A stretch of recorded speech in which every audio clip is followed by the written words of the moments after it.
हाँ जी, सभी को नमस्कार, राम राम, ओम शिवाय नमस्तुभ्यम। तो एक बार भाई फिर से स्वागत है। आशा उम्मीद है कि भाई आप सब ठीक होंगे और जो आपकी तैयारी है वो अभी बहुत अच्छी चलने लग रही हो भाई। तो आज की सेशन के अंदर एक तरीके से हम एक और नए सब्जेक्ट की हम शुरुआत करेंगे और वो सब्जेक्ट जो है बड़ी अपना वो हरियाणा जीके है। और हरियाणा जीके के अंदर जो मतलब टोटली कंप्लीट टॉपिक है, उन कंप्लीट टॉपिक की जो थ्योरी पोर्शन है वो थ्योरी पोर्शन तो थोड़ा सा मतलब अगर मैं हर एक थ्योरी पोर्शन करवाऊंगा तो वो थोड़ा सा मुश्किल हो जाएगा भाई, क्योंकि टाइम जो है वो टाइम थोड़ा सा कम है। और अभी जो है एक वो क्विक रिवीजन की एक तरीके से आप लोगों को ज़रूरत होगी। और क्विक रिवीजन के अंदर मैं आप लोगों को जो एक तरीके से जो एमसीक्यू या जो सवाल जो है वो एक तरीके से मैं शामिल करूंगा, वो मैंने सीक्वेंस या जो क्रम है वो कुछ इस प्रकार से रखा है कि ताकि आप लोगों का थ्योरी पोर्शन भी है वो थ्योरी पोर्शन भी एक तरीके से क्या हो सके, कवर हो सके भाई, उसके अंदर ऐसी आप लोगों को कोई भी दिक्कत ना आए। और जो मैंने एक तरीके से सवाल भी ऐड किए हैं, उन सवालों में से जो सवाल हैं आपके, कई तो सवाल आपके एचएससी प्रीवियस ईयर के सवाल हैं और कई ऐसे सवाल हैं जो एक तरीके से जिनकी संभावना है कि भाई ये जो सवाल एक तरीके से एचएससी के अंदर पूछे जा सकते हैं। तो चलिए जी शुरुआत करते हैं। और आज का जो एक तरीके से हमारा टॉपिक होगा कि आज जिस टॉपिक की हम एक तरीके से शुरुआत करेंगे वो टॉपिक होगा हमारा हरियाणा का गठन। हरियाणा का गठन कि भाई जो हरियाणा का एक नए राज्य के रूप में जो गठन होता है, कि इसकी जो एक शुरुआत किस प्रकार से मराठों से लेकर के जो इसका मतलब ब्रिटिश तक का जो सफर रहता है, ब्रिटिश कंपनी तक का जो सफर रहता है, उसके बाद पंजाब में जो सफर रहता है, और पंजाब के बाद किस प्रकार से हमारा हरियाणा जो है वो एक अलग राज्य बनता है, उसकी जो पूरी जानकारी जो है वो एक तरीके से हम आज के इस सेशन के अंदर पढ़ने का काम करेंगे। और हरियाणा के बदलाव को लेकर के, हरियाणा के गठन को लेकर के किस किस प्रकार के बदलाव हुए, किसने क्या एक तरीके से भाई, किसी ने आंदोलन किया या किसी ने कोई आमरण अनशन किया, उन सारी जानकारी जो है एक तरीके से हम आज की क्लास के अंदर पढ़ने का काम करेंगे। तो पहले जो हमारा आज का पहला सवाल है, पहले सवाल के लिए हम जिक्र करते हैं कि भाई मराठों ने हरियाणा पर कब अधिकार किया था। ये एचएससी के अंदर ही पूछा गया सवाल है भाई, कि हरियाणा के ऊपर जो एक तरीके से मराठों का अधिकार था, वो मराठों का अधिकार जो है वो किस समय होता है। कि मुगलों के एक बादशाह थे और उनका नाम था आलमगीर द्वितीय। आलमगीर द्वितीय उनका नाम था और इन आलमगीर द्वितीय को क्या कर दिया जाता है, दिल्ली की गद्दी से इनको हटा दिया जाता है। दिल्ली की गद्दी से इनको क्या कर दिया जाता है, हटा दिया जाता है।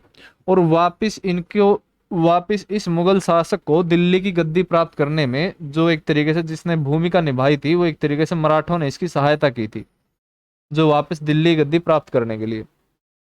और मराठों ने इनकी सहायता की थी, तो इस व्यक्ति ने यानी कि आलमगीर द्वितीय ने खुश होकर के हरियाणा कुछ एक क्षेत्र, और कौन सा क्षेत्र, हरियाणा का मुख्य रूप से दक्षिण क्षेत्र जो है वो एक तरीके से किसको दे दिया था भाई, मराठों को दे दिया था। और ये किस समय दिया था, ये एक तरीके से 1756-1757 के अंदर मराठों को ये हिस्सा प्राप्त होता है। और इसी दक्षिण क्षेत्र के अंदर हरियाणा का जो मुख्य हिस्सा आता है, वो मुख्य हिस्सा कौन सा आता है भाई, वो कुरुक्षेत्र आता है। ठीक है। तो भाई पहले सवाल का जो हमारा आंसर होगा वो क्या होगा कि भाई मराठों ने हरियाणा पर कब अधिकार किया था, तो आंसर क्या आ जाता है भाई आपका, 1756-1757 के अंदर मराठाओं का अधिकार हो जाता है। पूर्ण हरियाणा पर नहीं होता, दक्षिण हरियाणा यानी कि जो हरियाणा का दक्षिण हिस्सा है उसके ऊपर अधिकार होता है। उसके बाद कि सुरजी अंजन गांव की संधि कब हुई थी, और इसका जो संबंध है वो हरियाणा से किस प्रकार को लेकर के है। कि 19वीं सदी की शुरुआत में, मतलब 1800 की शुरुआत में, 1800 की शुरुआत में मराठाओं के बीच में क्या हो जाती है, आपसी फूट हो जाती है। मराठाओं के बीच में आपसी फूट हो जाती है। और इस फूट का जो सबसे मतलब जो सबसे ज्यादा फायदा मिलता है वो किन को मिलता है भाई, वो अंग्रेजों को मिलता है। अंग्रेजों को इनका फायदा मिलता है। और किस प्रकार से, कि भाई अंग्रेजों के साथ एक तो इनका होता है फर्स्ट आंग्ल मराठा युद्ध, और एक होता है दूसरा आंग्ल मराठा युद्ध। और इस आंग्ल मराठा युद्ध के अंदर मराठे जो हैं वो क्या हो जाते हैं भाई, हार जाते हैं, और अंग्रेजों की क्या होती है, जीत होती है। अंग्रेजों की जीत होती है और मराठा जो है वो क्या होता हो जाते हैं भाई, हार जाते हैं। और मराठा और अंग्रेजों के बीच में, मराठा और अंग्रेजों के बीच में एक संधि होती है और उस संधि का नाम था सुरजी अंजन गांव की संधि। सुरजी अंजन गांव की संधि। और ये संधि किस किस के बीच में हुई थी? ये संधि हुई थी उस समय मराठाओं के जो एक शासक होते थे महादजी सिंधिया, और महादजी सिंधिया के पुत्र थे जिनका नाम था दौलत राव सिंधिया। दौलत राव सिंधिया मराठाओं की तरफ से थे, और अंग्रेजों की तरफ से कौन थे भाई? अंग्रेजों की तरफ से जनरल लेक। जनरल लेक के बीच में और दौलत राव सिंधिया के बीच में संधि होती है, और ये संधि किस समय होती है? 30 दिसंबर 1803 को ये संधि होती है। और हरियाणा को लेकर के ये परिणाम क्या रहता है कि हरियाणा का को लेकर के इस संधि को क्यों पढ़ा जाता है? जो मराठाओं के अधीन हरियाणा का जो हिस्सा था, जो दक्षिण हरियाणा जो मराठाओं के अधीन था, वो इस संधि के तहत, यानी कि सुरजी अंजन गांव की संधि के तहत जो दक्षिण हरियाणा था, वो दक्षिण हरियाणा किसके अधीन आ जाता है भाई? वो अंग्रेजों के अधीन आ जाता है। और अंग्रेजों के अधीन आने में जो ये मतलब संधि थी, जिसका नाम था सुरजी अंजन गांव की संधि, जो किसके बीच में हुई थी? दौलत राव सिंधिया और जनरल लेक के बीच में हुई थी। और इसी के साथ एक और सवाल बनता है, और वो सवाल कौन सा? कि भाई हरियाणा के अंदर जो अंग्रेजों का औपनिवेशिक काल, जो अंग्रेजों का औपनिवेशिक काल जो शुरू हुआ था, उस काल को शुरुआत करने वाले जो अंग्रेजी व्यक्ति थे, अंग्रेज अधिकारी थे, वो कौन थे भाई? वो जनरल लेक थे। यानी कि हरियाणा के ऊपर जो अंग्रेजों का औपनिवेशिक शासन कहे, या हरियाणा के ऊपर जो ब्रिटिश कंपनी का शासन कहे, जो ये श्रेय जाता है वो किस अंग्रेज अधिकारी को जाता है भाई? वो जनरल लेक को जाता है। और ये संधि होती है सुरजी अंजन गांव की संधि 30 दिसंबर 1803 को। और दक्षिण हरियाणा जो है वो दक्षिण हरियाणा किसके अधीन आ जाता है भाई? अंग्रेजों के अधीन आ जाता है। उसके बाद पहले लोकसभा चुनाव, अच्छा ये तो लोकसभा वाली है, चल कोई बात नहीं, इसने भी थोड़ा सा मतलब, वैसे ये सवाल जो था, ये सवाल मैं तो लोकसभा में करवाऊँ, चलो कोई बात नहीं, इसने भी एक एक सवाल पाओगे जो उरे इसने भी लपेट देंगे। पहले लोकसभा चुनाव में हरियाणा की खालिस्तान सीट थी, जहां से 2 सांसद जो थे वो चुने गए थे। तो पूरे भारत के अंदर जो लोकसभा चुनाव हुए थे प्रथम, वो 1952 के अंदर हुए थे भाई। 1952 के अंदर पहले लोकसभा चुनाव हुए थे। और इन लोकसभा चुनावों में अगर हम हरियाणा की जिक्र करूं, तो हरियाणा से कुल एक तरीके से 8 सांसद बने थे भाई। पहले लोकसभा चुनाव जो 1952 के अंदर हुए थे, तो हरियाणा से 8 सांसद चुने थे। और ये 8 सांसद कितनी सीटों से चुने गए थे? 7 सीट से चुने गए थे।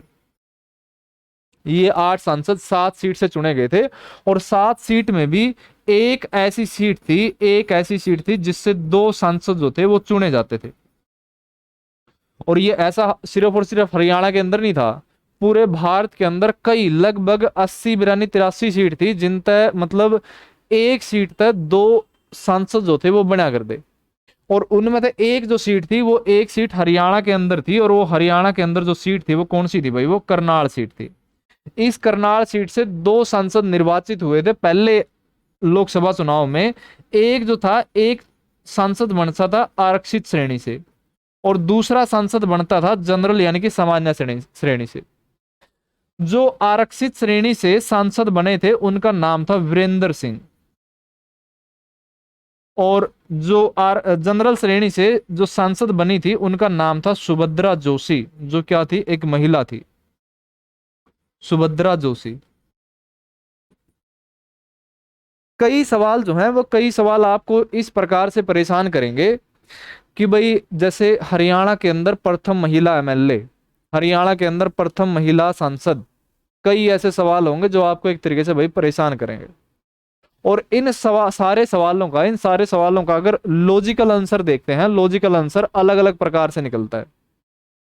जैसे हरियाणा के अंदर जो प्रथम महिला सांसद का नाम आता है वो चंद्रावती का आता है, जिन्होंने 1977 के अंदर भिवानी के अंदर चुनाव लड़ा था और बंसीलाल जी को उन्होंने हराया था।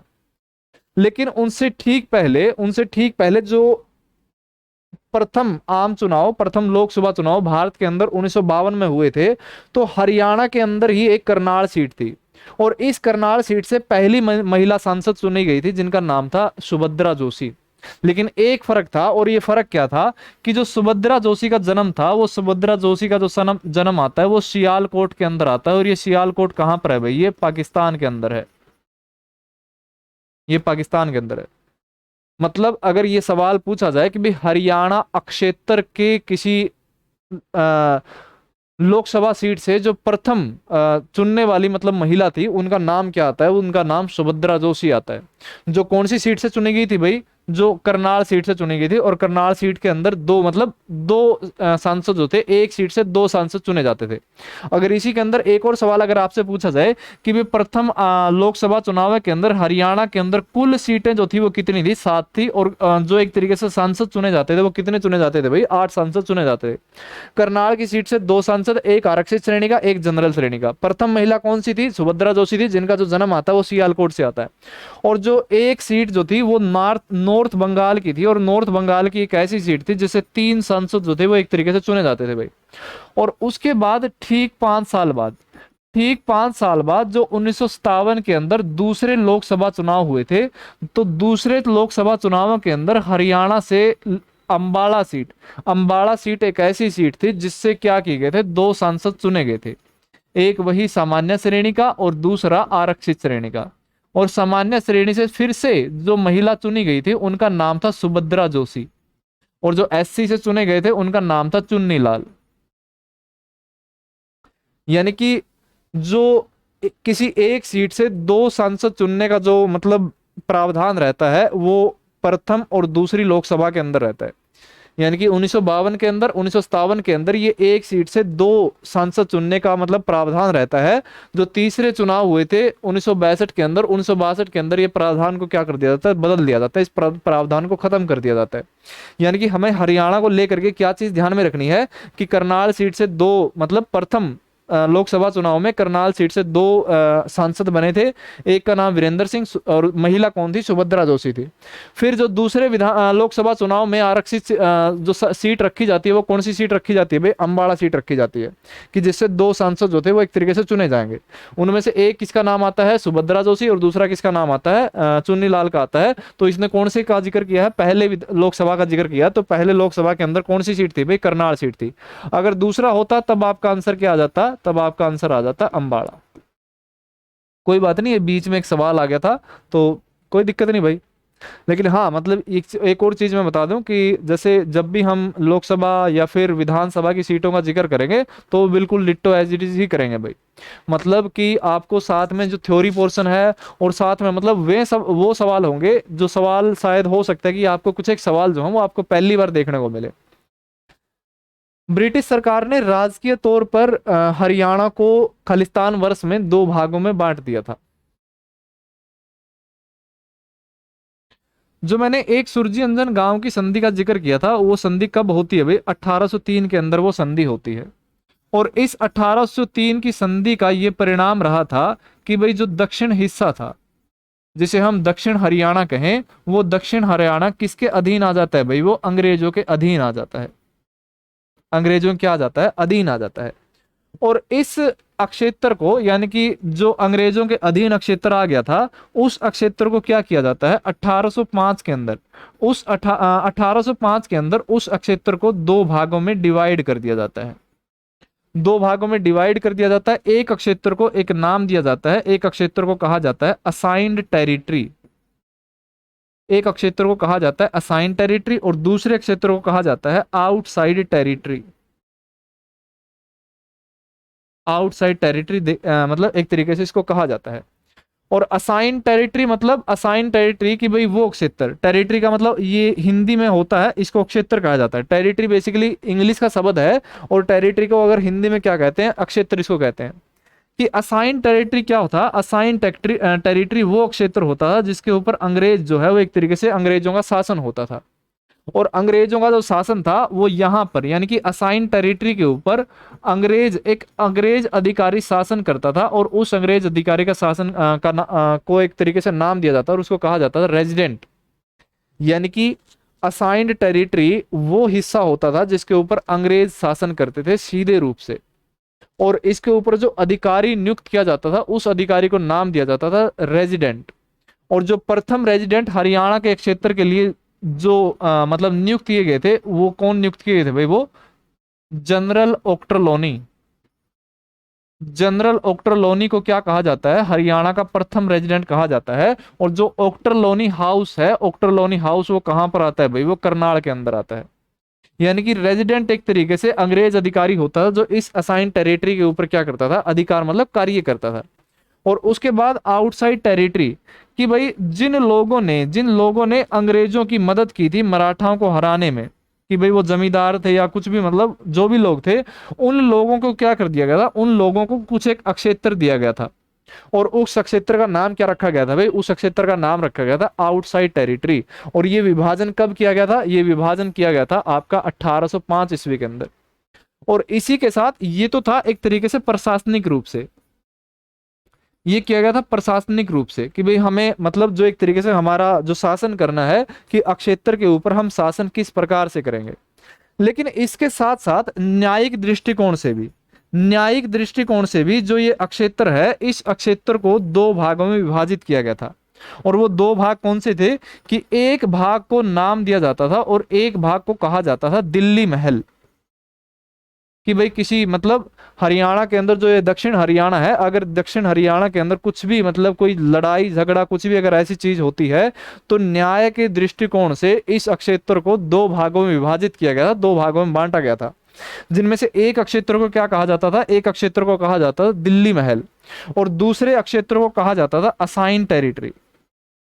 दिल्ली महल बेसिकली लाल किला के नाम से प्रसिद्ध था, कि भाई जो अगर किसी का कोई लड़ाई झगड़ा है, किसी भी चीजों को लेकर के मतभेद है, अगर उनका जो निपटारा है, अगर उनका निपटारा लाल किले के अंदर होता था और ये निपटारा मुगल बादशाह के द्वारा किया जाता था, तो इस प्रकार के न्यायिक दृष्टिकोण को एक नाम दिया जाता था और इसको कहते थे दिल्ली महल।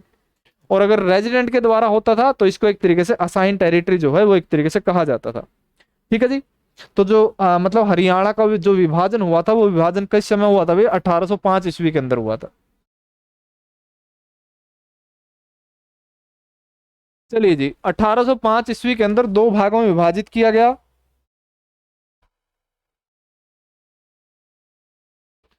दो भागों में विभाजित किया गया और दो भागों में विभाजित करके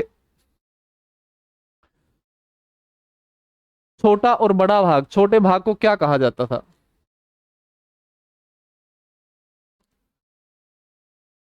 जैसा कि मैंने पहले ही बताया कि 1805 ईस्वी के अंदर दो भागों में विभाजित किया गया क्षेत्र, जिसमें से एक भाग को कहा जाता था असाइंड टेरिटरी और दूसरे भाग को क्या कहा जाता था? दूसरे भाग को कहा जाता था आउटसाइड टेरिटरी। ये बेसिकली क्षेत्र क्या होता था? छोटा क्षेत्र होता था। और ये बेसिकली बड़ा क्षेत्र था। और इस क्षेत्र को एक और नाम दिया जाता है और इसको हिंदी में कहा जाता है निर्दिष्ट क्षेत्र। निर्दिष्ट क्षेत्र। और इस क्षेत्र के ऊपर असाइंड टेरिटरी के ऊपर अगर कोई राजनैतिक मामला होता, अगर प्रशासनिक मामला होता या फिर न्यायिक मामला होता, तो इन मामलों का जो निपटारा है वो अंग्रेज अधिकारी के द्वारा किया जाता था। और उस अंग्रेज अधिकारी का जो नाम था वो क्या नाम होता था भाई? वो रेजिडेंट एक तरीके से उसको कहा जाता था। जो असाइन टेरिटरी है वो बेसिकली छोटा क्षेत्र था और जो बड़ा क्षेत्र था उसे क्या कहा जाता था? उसे बाहरी क्षेत्र या आउटसाइड टेरिटरी उसको कहा जाता था। और फिर क्या किया गया कि भाई जब एक तरीके से भाई चाहे वो राजनीतिक मामला होता या प्रशासनिक मामला होता है न्यायिक मामला होता, वो सारा किसके ऊपर भार पड़ता था भाई? वो रेजिडेंट के ऊपर भार पड़ता था। फिर क्या किया गया? एक और बदलाव किया गया। और एक और बदलाव जो किया गया वो बदलाव किया गया 1819 के अंदर। और 1819 के अंदर क्या किया गया कि जो ये हरियाणा मतलब जो ये असाइंड टेरिटरी था, इस असाइंड टेरिटरी को तीन भागों में डिवाइड कर दिया गया। इस असाइन टेरिटरी को तीन भागों में डिवाइड कर दिया गया, जिसमें से एक एक भाग को नाम दिया गया दक्षिणी डिवीजन। दक्षिणी डिवीजन। दूसरे भाग को नाम दिया केंद्रीय डिवीजन और तीसरे भाग को नाम दिया उत्तरी डिवीजन। यानी कि 1819 ईस्वी के अंदर क्या किया जाता है? जिन क्षेत्रों के ऊपर जिस क्षेत्र के ऊपर मतलब अंग्रेजों का शासन था, उस अक्षेत्र को भी 1819 ईस्वी के अंदर 3 भागों के अंदर, 3 हिस्सों के अंदर क्या कर दिया जाता है, डिवाइड कर दिया जाता है। और ये 3 हिस्से कौन से थे कि एक अक्षेत्र जो था वो दक्षिण डिवीजन था, दूसरा केंद्रीय डिवीजन, और तीसरा कौन सा था, उत्तरी डिवीजन था। दक्षिण डिवीजन कौन सा था कि भाई जो ये पानीपत, सोनीपत, हिसार वाला क्षेत्र है, इसको नाम दिया गया था दक्षिण डिवीजन। और इस दक्षिण डिवीजन का जो हेडक्वार्टर होता था वो एक तरीके से हिसार हेडक्वार्टर रखा गया था। और केंद्रीय डिवीजन जो दिल्ली के आसपास का क्षेत्र था, जो दिल्ली और दिल्ली के आसपास का जो क्षेत्र था, उस क्षेत्र को केंद्रीय डिवीजन नाम दिया गया था। और इसका जो हेडक्वार्टर रखा गया था वो हेडक्वार्टर क्या रखा गया था भाई, दिल्ली एक तरीके से हेडक्वार्टर रखा गया था। और उसके बाद जो उत्तरी डिवीजन था, उत्तरी डिवीजन मतलब कि गुड़गांव और गुड़गांव के नजदीक रेवाड़ी वाला क्षेत्र था, वो एक तरीके से उत्तरी डिवीजन के अंदर शामिल किया गया था। और इस उत्तरी डिवीजन का जो हेडक्वार्टर एक तरीके से बनाया गया था, वो बनाया गया था गुड़गांव को। और इसी समय क्या होती है कि जब मतलब ये 19वीं सदी की जब शुरुआत थी, 19वीं सदी के शुरुआत के अंदर अंग्रेज क्या चाहते थे, अंग्रेज एक तरीके से मतलब अपने क्षेत्र का विस्तार चाहते थे। वो विस्तारवादी नीति के ऊपर कार्य कर रहे थे। और उस विस्तारवादी नीति के ऊपर कार्य करने का उनको सेना की भी आवश्यकता थी। तो पहली जो सैनिक छावनी एक तरीके से पहली जो सैनिक छावनी स्थापित की गई थी वो हांसी के अंदर जो पृथ्वीराज चौहान के द्वारा जो किला बनाया गया था, जिसका नाम था आसीगढ़ का किला। आसीगढ़ के किले के अंदर क्या किया गया था, आसीगढ़ के किले के अंदर मतलब प्रथम जो अंग्रेज जो छावनी है वो कहां पर स्थापित की गई थी भाई, हांसी के अंदर स्थापित की गई थी। यानी कि जो 1805 ईस्वी के अंदर जो 2 क्षेत्रों में विभाजित किया गया, तो असाइंड क्षेत्र क्या था, छोटा क्षेत्र था, जो है क्या कहा जाता था, निर्दिष्ट क्षेत्र भी कहा जाता था। राजनीतिक, प्रशासनिक, न्यायिक मामले किसके द्वारा देखे जाते थे, रेजिडेंट के द्वारा देखे जाते थे। प्रथम रेजिडेंट कौन था, ऑक्टरलोनी था। ऑक्टरलोनी हाउस कहां पर है, करनाल के अंदर है। 1819 के अंदर इस असाइन टेरिटरी को भी 3 हिस्सों में डिवाइड कर दिया जाता है। दक्षिण डिवीजन जिसका हेडक्वार्टर क्या था, हिसार था। केंद्रीय डिवीजन जिसका हेडक्वार्टर कहां था, दिल्ली था। और उत्तरी डिवीजन जिसका हेडक्वार्टर कहां पर आता है, गुड़गांव के अंदर आता है। और इसी तरीके से मतलब हरियाणा के अंदर प्रथम अंग्रेज जो छावनी जो थी वो कहां पर स्थापित की गई थी भाई, हांसी के अंदर स्थापित की गई थी, आसीगढ़ के किले के अंदर। अमृतसर की संधि जो थी वो कब हुई थी, अमृतसर की जो संधि थी वो कब हुई थी।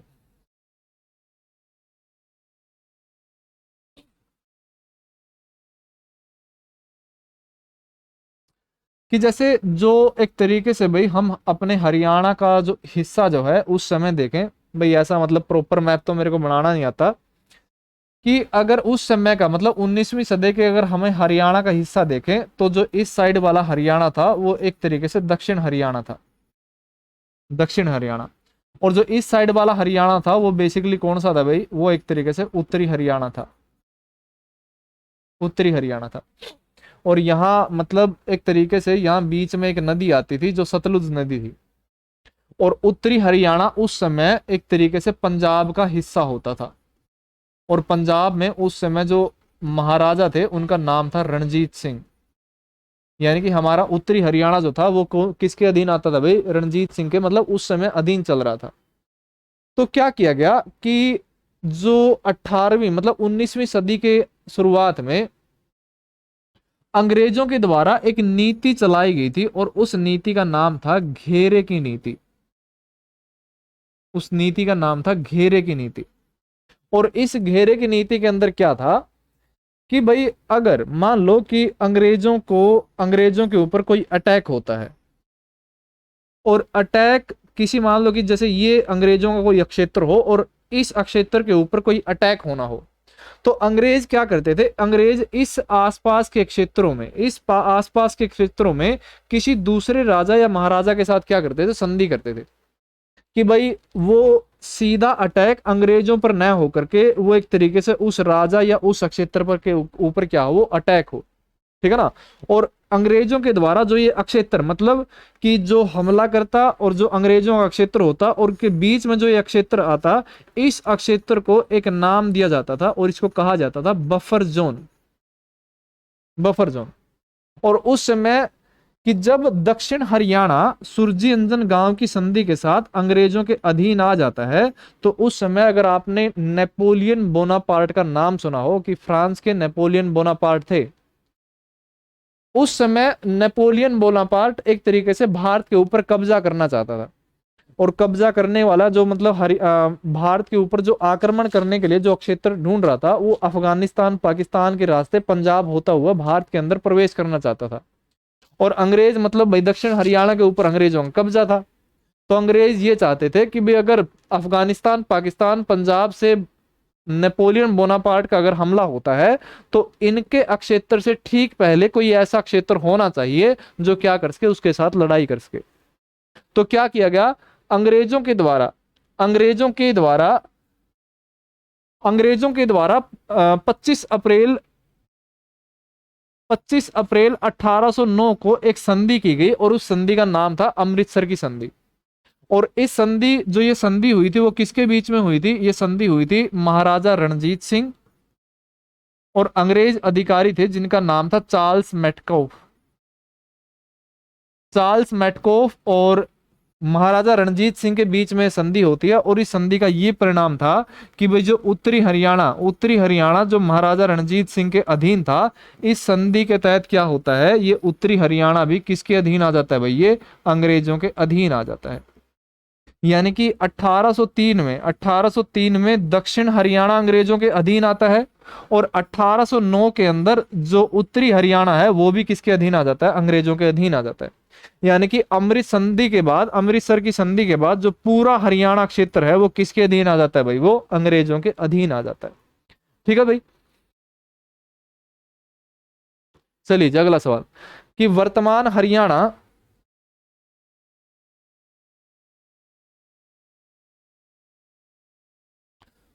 हरियाणा ब्रिटेन ईस्ट इंडिया के कंपनी के अधीन कब आता है।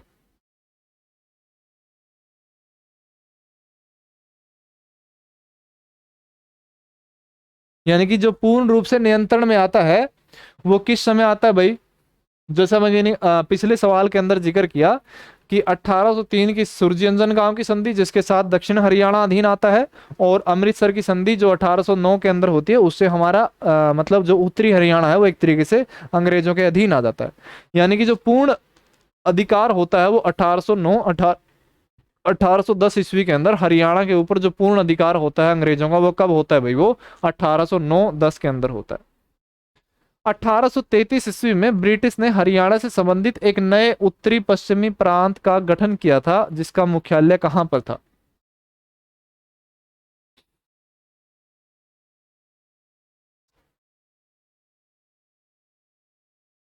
चलिए इसको फिर से जिक्र करते हैं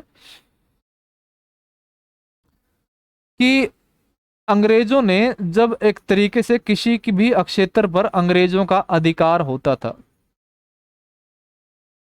किसी भी अक्षेत्र के ऊपर अंग्रेजों का जो अधिकार होता था, तो वो क्या करते थे, उनकी जो पहली अंग्रेजों के द्वारा जो पहली प्रेसिडेंसी बनाई गई थी उसका नाम था मतलब बंगाल जो थी वो अंग्रेजों के द्वारा बनाई गई पहली प्रेसिडेंसी थी, जहां पर क्या बैठता था, जहां पर गवर्नर बैठता था, ईस्ट इंडिया कंपनी का गवर्नर बैठता था। और ये गवर्नर क्या करता था, ये गवर्नर की भाई अंग्रेज किसी भी पूरे देश के अंदर किसी भी अक्षेत्र को एक तरीके से अक्षेत्र पर विजय हासिल करते थे, तो यहां पर इस अक्षेत्र के ऊपर जो शासन चलता था वो बंगाल प्रेसिडेंसी का चलता था, जो गवर्नर एक तरीके से शासन करता था।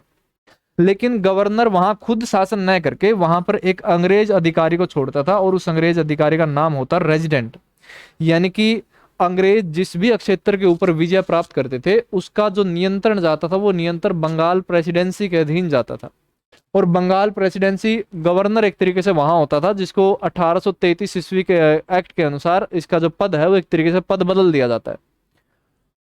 और गवर्नर क्या करता, गवर्नर यहां पर इस क्षेत्र के ऊपर नियंत्रण के लिए वो किस अंग्रेज अधिकारी को छोड़ता था, वो रेजिडेंट को छोड़ता था।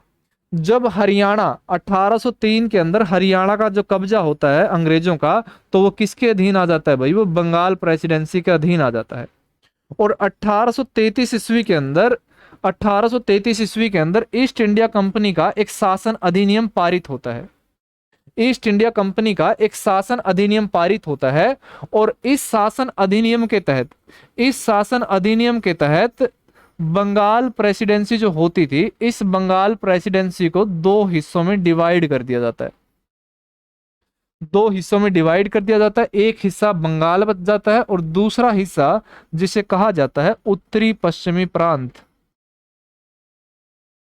जिसे कहा जाता है उत्तरी पश्चिमी प्रांत। और ये कब होता है? ये 1833 ईस्वी के ईस्ट इंडिया कंपनी अधिनियम के तहत ये एक तरीके से बदलाव होता है कि भाई बंगाल प्रेसिडेंसी को दो हिस्सों में डिवाइड किया जाएगा। और इस उत्तरी पश्चिमी प्रांत को भी आगे 6 डिवीजन के अंदर क्या किया जाता है? डिवाइड किया जाता है। इस उत्तरी पश्चिमी प्रांत को क्या किया जाता है? 6 डिवीजन के अंदर डिवाइड किया जाता है। और 6 डिवीजन में से एक डिवीजन जो आता है वो एक डिवीजन आता है दिल्ली डिवीजन। इन 6 डिवीजन में एक डिवीजन आता है दिल्ली डिवीजन।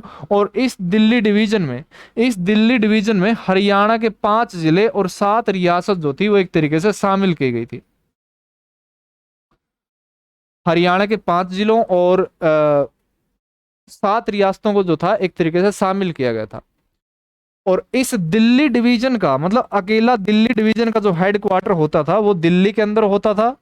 लेकिन जो उत्तरी पश्चिमी प्रांत का जो हेडक्वार्टर रखा गया था वो हेडक्वार्टर कहां पर रखा गया था भाई? आगरा के अंदर रखा गया था। और ये जो जिले होते थे ये आपका पानीपत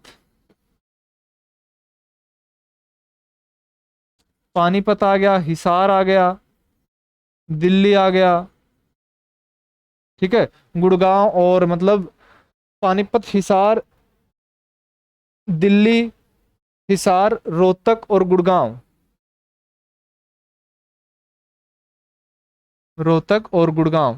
ये जो 5 जिले थे ये 5 जिले किसके अधीन आते थे भाई? ये दिल्ली डिवीजन के अधीन आते थे।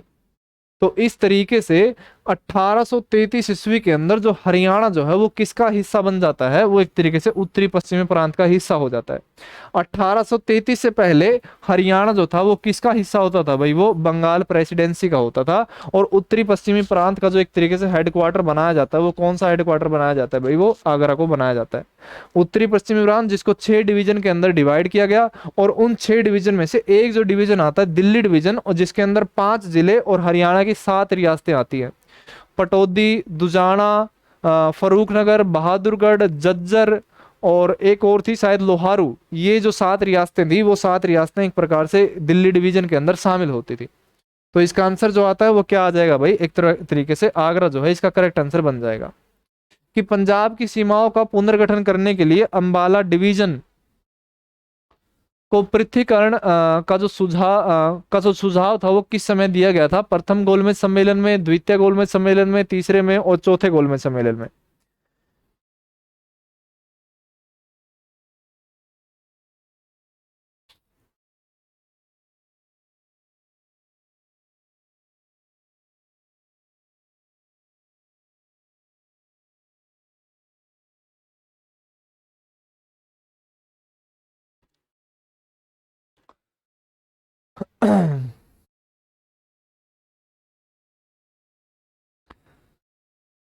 चलिए जी इस सवाल के बारे में देखते हैं।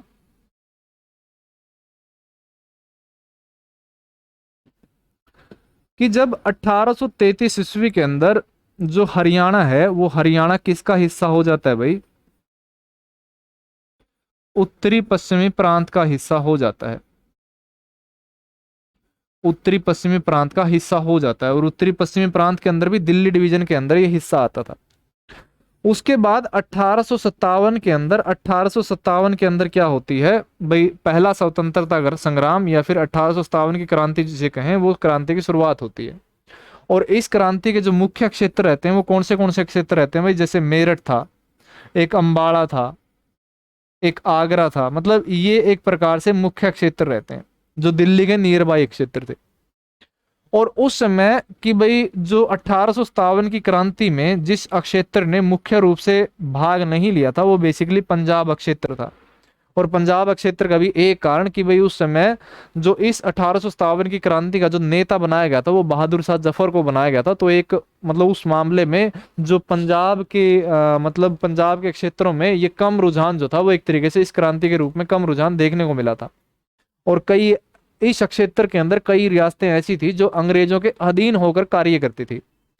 तो जब 1857 की क्रांति को दबा लिया जाता है तो क्या किया जाता है उस समय 1857 की क्रांति के बाद कि ईस्ट इंडिया कंपनी का जो शासन है वो क्या कर दिया जाता है, खत्म कर दिया जाता है। और उसके साथ किसकी शुरुआत होती है, ताज के शासन की शुरुआत होती है। ताज का शासन मतलब कि भाई दिल्ली ब्रिटिश कंपनी का शासन खत्म करके अब ब्रिटिश संसद से शासन जो है वो सीधे रूप से यहाँ पर चलेगा। जब ताज का शासन शुरू होता है तो ताज के शासन की शुरुआत की जाती है 1858 के भारत शासन अधिनियम के साथ। भारत शासन अधिनियम के साथ ताज के शासन की शुरुआत होती है। और इस शुरुआत मतलब जो ये शुरुआत की गई थी ये 1 नवंबर 1858 को ये एक शुरुआत की गई थी। और उस समय जो एक तरीके से इलाहाबाद के अंदर एक दरबार लगाया गया था। इलाहाबाद के अंदर एक दरबार लगाया गया था और उस दरबार को नाम दिया गया था इलाहाबाद दरबार। और इस दरबार के अंदर एक उद्घोषणा की गई थी और उस उद्घोषणा को करने वाले जो व्यक्ति थे उनका नाम था लॉर्ड कैनिंग। लॉर्ड कैनिंग ने इस इलाहाबाद दरबार के अंदर उद्घोषणा की थी कि भाई अब एक तरीके से ईस्ट इंडिया जो कंपनी है वो उसका जो शासन है वो खत्म होता है और आपके मतलब ताज का शासन जो है एक तरीके से शुरू होता है। अब उसका जो ये एक प्रभाव रहता है कि ये एक प्रभाव 1857 की क्रांति के बाद हरियाणा जो है वो हरियाणा को एक तरीके से उत्तरी पश्चिमी प्रांत से हटा करके उसको पंजाब अक्षेत्र के अंदर क्या कर दिया जाता है, मिला दिया जाता है। क्योंकि पंजाब अक्षेत्र के ऊपर अंग्रेजों का एक तरीके से पूर्ण अधिकार था और वहां के जो मतलब कि भाई वहां के जो रियासतें थी या जो कुछ भी अक्षेत्र थे वो अंग्रेजों के अधीन रहकर जो थे मतलब कार्य करते थे कि भाई हरियाणा के अंदर मतलब इस हरियाणा को ऐसे क्षेत्र में मिलाया जाए जहां पर हमारी पहुंच जो है वो पकड़ जो है एक तरीके से ज्यादा हो। तो 1858 के अंदर हरियाणा का विलय जो है वो किसके अंदर कर दिया जाता है भाई, पंजाब के अंदर कर दिया जाता है। तो 1833 ईस्वी के अंदर जो हरियाणा हिस्सा होता था उत्तरी पश्चिमी प्रांत का होता था और जो ये हिस्सा चलता है ये लगभग फरवरी 1858 तक ही एक तरीके से हिस्सा चलता है। और 1 नवंबर 1858 को तो ये घोषणा कर दी जाती है कि भाई अब एक तरीके से मतलब एक अधिनियम के आधार पर कि हटा तो दिया गया था फरवरी 1858 में ही हरियाणा को पंजाब के अंदर शामिल कर दिया गया था। लेकिन जो एक आधिकारिक घोषणा हुई थी वो 1 नवंबर 1858 के अंदर इलाहाबाद दरबार के अंदर हुई थी। और इलाहाबाद दरबार के अंदर मतलब उद्घोषणा पड़ी गई थी कि भाई अब जो भारत के अंदर ब्रिटिश शासन को लेकर के जिन जिन मतलब जिस जिस प्रकार के बदलाव होंगे उन सारे बदलावों को इलाहाबाद दरबार के अंदर पढ़ा गया था। उसके बाद कि जब एक तरीके से दूसरा गोलमेज सम्मेलन आता है, दूसरा गोलमेज सम्मेलन के समय अंबाला के एक गवर्नर होते थे और उन गवर्नर का नाम था जोफ्री कॉर्बेट। जोफ्री कॉर्बेट ने जब ये देखा कि भाई हरियाणा के जो लोग हैं उनकी भाषा और उनके जो रीति रिवाज है वो एक तरीके से अलग है और पंजाब के लोगों के रीति रिवाज और पंजाब के लोगों की जो भाषा है वो एक प्रकार से अलग है। तो निश्चय ही कि भाई भाषा के आधार पर या संस्कृति के आधार पर इनका जो अलग अलग मतलब पृथक्करण होना चाहिए।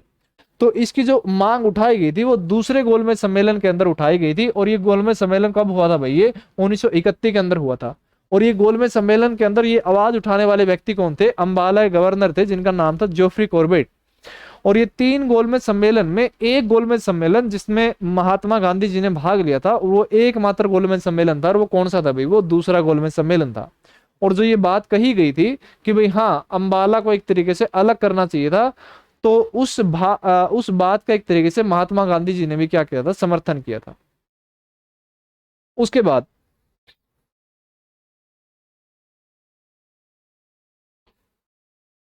1926 में प्रथम बार किस संस्था ने हरियाणा का पृथक्करण करने की मांग उठाई थी? Hindu Mahasabha, Indian National Congress, All India Muslim League और आर्य समाज। और कब उठाई थी? 1926 के अंदर। एक आवाज वैसे मतलब जो प्रथम आवाज कहें कि भाई हरियाणा को पंजाब करने की जो प्रथम आवाज जो उठाई गई थी वो एक तरीके से लाला लाजपत राय के द्वारा उठाई गई थी। लाला लाजपत राय के द्वारा उठाई गई मतलब भाई ये कहा गया हरियाणा को पंजाब से अलग किया जाना चाहिए।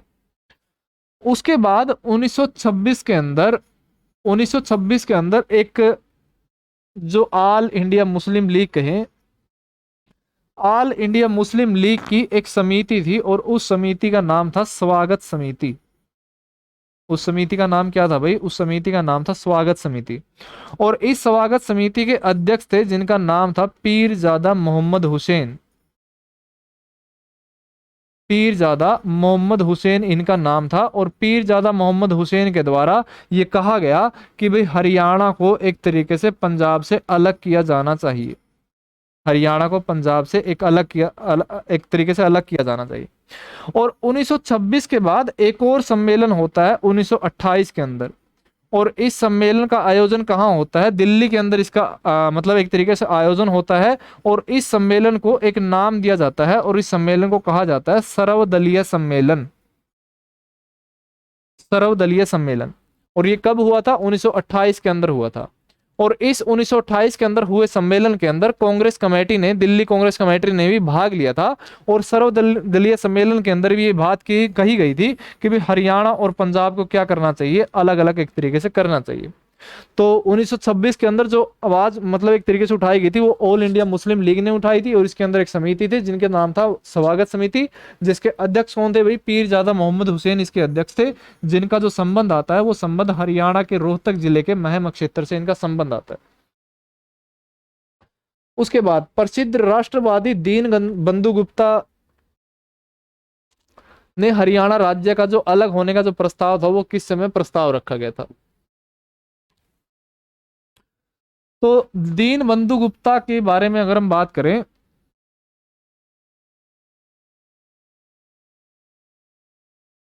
इनका जो वास्तविक नाम था, इनका जो वास्तविक नाम था, ये वास्तविक नाम था रतिराम गुप्ता। रतिराम गुप्ता जो था वो एक तरीके से इनका नाम दिया गया था। एक मिनट भाई, एक बार मैं आवाज चेक कर लूं।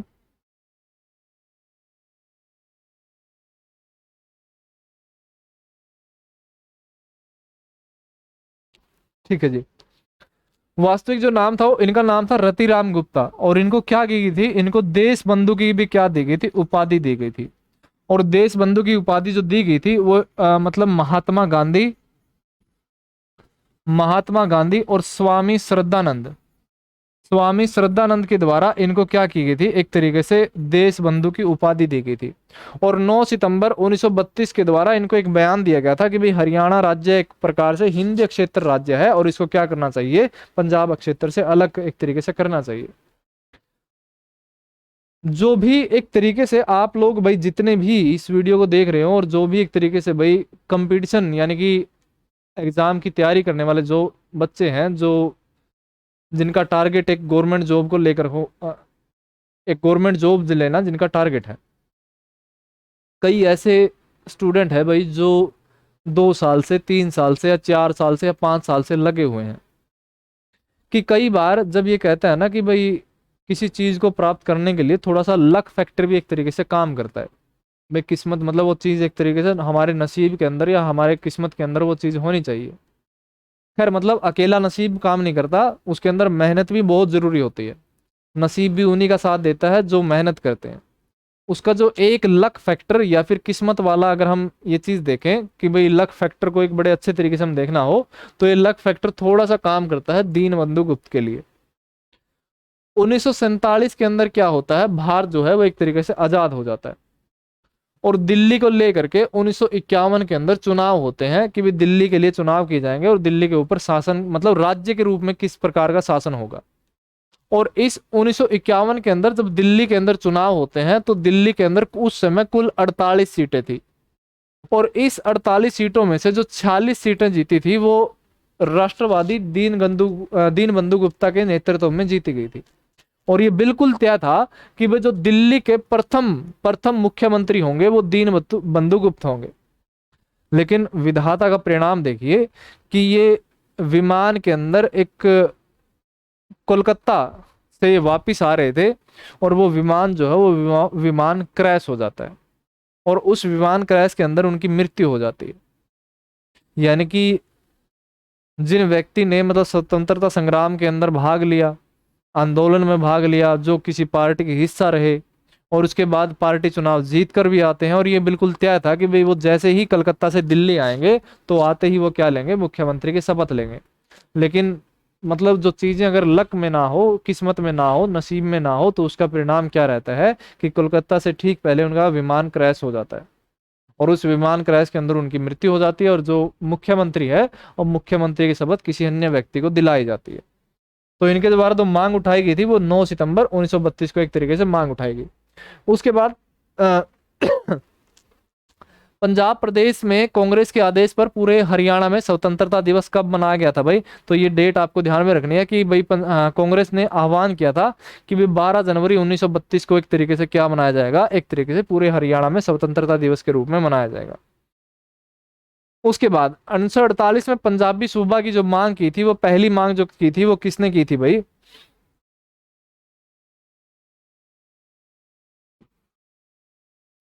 1948 ईस्वी के अंदर मास्टर तारा सिंह थे और इन मास्टर तारा सिंह के का एक अखबार था जिसका नाम था अजीत। और इस अजीत के अंदर पहली बार पंजाबी सूबा जो है वो शब्द देखने को मिला। पंजाबी सूबा, पंजाबी अक्षेत्र। और पंजाबी सूबा की जो पहली मांग एक तरीके से उठाई गई थी वो एक अखबार के माध्यम से उठाई गई थी और उस अखबार का जो नाम था वो अजीत नाम था। और इस अजीत नाम के अंदर कि पंजाबी सूबा जो है वो पंजाबी सूबा पहली बार एक तरीके से मतलब पहली बार पंजाबी सूबा जो है एक तरीके से शब्द प्रयोग किया गया था। और उस समय भाई कई प्रकार के जो नारे हैं वो एक तरीके से दिए गए थे। महान पंजाब, पंजाबी सूबा अमर रहे, इस प्रकार के मतलब नारे जो थे वो चलते थे। और उस समय संयुक्त पंजाब के जो सीएम होते थे उन सीएम का नाम था भीमसेन सच्चर। भीमसेन सच्चर उनका नाम था। तो भीमसेन सच्चर के द्वारा क्या किया जाता है, मास्टर तारा सिंह को जेल के अंदर डाल दिया जाता है और कई परिघटनाएं होती हैं। एक मतलब जो सेना है जो पुलिस छावनी है वो अमृतसर के गोल्डन टेम्पल के अंदर भी भेजी जाती है। कई प्रकार की जो चीजें थी वो एक प्रकार के इसके अंदर शामिल की गई थी। खैर मतलब यहाँ पर जो 1948 के अंदर पंजाबी सूबा की मांग उठाई गई थी वो किसने उठाई थी भाई? वो तारा सिंह ने उठाई थी। और उनका एक अखबार था जिसका नाम था अजीत अखबार। और अजीत अखबार के माध्यम से उन्होंने पंजाबी सूबा जो शब्द है वो एक तरीके से पहली बार देखने को मिला था। सच्चर फॉर्मूला कब लागू किया गया था? सच्चर फॉर्मूला जो एक तरीके से भीमसेन सच्चर के नाम से था, सच्चर फॉर्मूला कब लागू किया गया था? तो इसके बारे में भी पढ़ते हैं।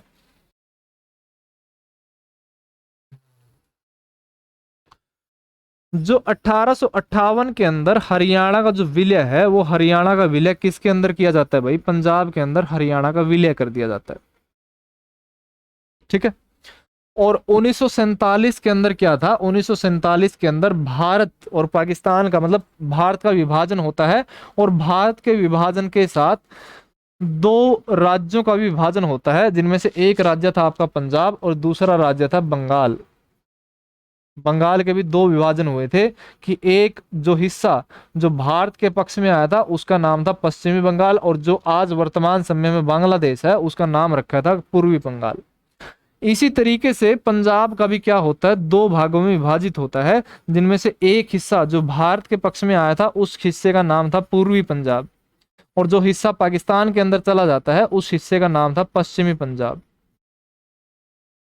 और जो हरियाणा 1947 के अंदर जो हरियाणा किस किस क्षेत्र का हिस्सा बना था भाई? वो पूर्वी पंजाब का हिस्सा बना था। और पूर्वी पंजाब के अंदर जो पहली सरकार बनती है, पहली सरकार वैसे मतलब 1946 के अंदर अंतरिम चुनाव हुए थे। 1946 के अंदर अंतरिम चुनाव हुए थे और इन्हीं इन्हीं चुनावों के आधार पर पहली सरकार जो है उसका गठन होता है पूर्वी पंजाब के अंदर। और इस पूर्वी पंजाब के जो पहली पहली सरकार के अंदर जो सीएम बने थे उन सीएम का नाम था गोपीचंद भार्गव।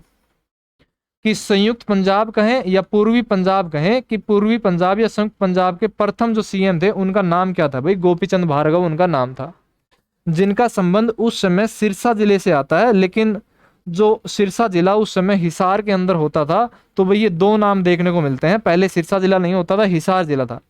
तो हिसार हिसार के बाद सिरसा जिला बनाया गया। लेकिन इनका जन्म जो है आज के वास्तविक सिरसा के अंदर होता है लेकिन उस समय उसको हिसार कहा जाता था। उसके बाद कि जब गोपीचंद भार्गव जो है, जब गोपीचंद भार्गव एक तरीके से प्रथम सीएम बनते हैं पंजाब के, गोपीचंद भार्गव जो है वो प्रथम सीएम बनते हैं, तो एक और व्यक्ति थे जो सीएम बनने की इच्छा जिनकी थी, और उनका नाम था भीमसेन सच्चर। भीमसेन सच्चर। और भीमसेन सच्चर क्या करते हैं, भीमसेन सच्चर की मुलाकात अकाली दल के विधायकों के साथ होती है, अकाली दल के विधायकों के साथ होती है। और अकाली दल के विधायक जो हैं वो ये कहते हैं कि भाई हम एक तरीके से आपका, मतलब अकाली दल के विधायक भीमसेन सच्चर को कहते हैं कि भाई हम जो हैं वो हम आपका साथ दे देंगे अगर आप पंजाबी अक्षेत्र के लिए कुछ अलग से करोगे आप। बोला भाई ठीक है कर देंगे, कोई दिक्कत वाली बात नहीं। और इसके लिए क्या किया जाता है कि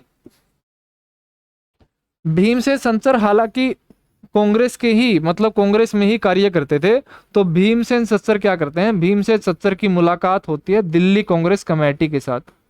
और दिल्ली कांग्रेस कमेटी को ये कहते हैं कि भाई गोपीचंद भार्गव को तो वैसे ही सीएम बन गए हैं, जो विधायकों का जो समर्थन है वो विधायकों का समर्थन मेरे पास है।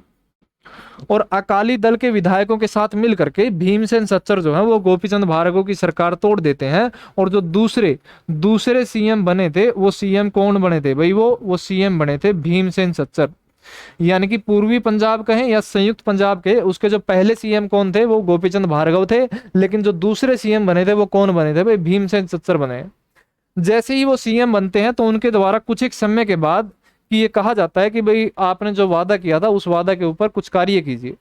और ये जो कार्य किया जाता है, ये कार्य 1 अक्टूबर 1949 को किया जाता है। और उन 1 अक्टूबर 1949 के द्वारा भीमसेन सच्चर के द्वारा एक फॉर्मूला लागू किया जाता है, और उस फॉर्मूले का नाम था सच्चर फॉर्मूला।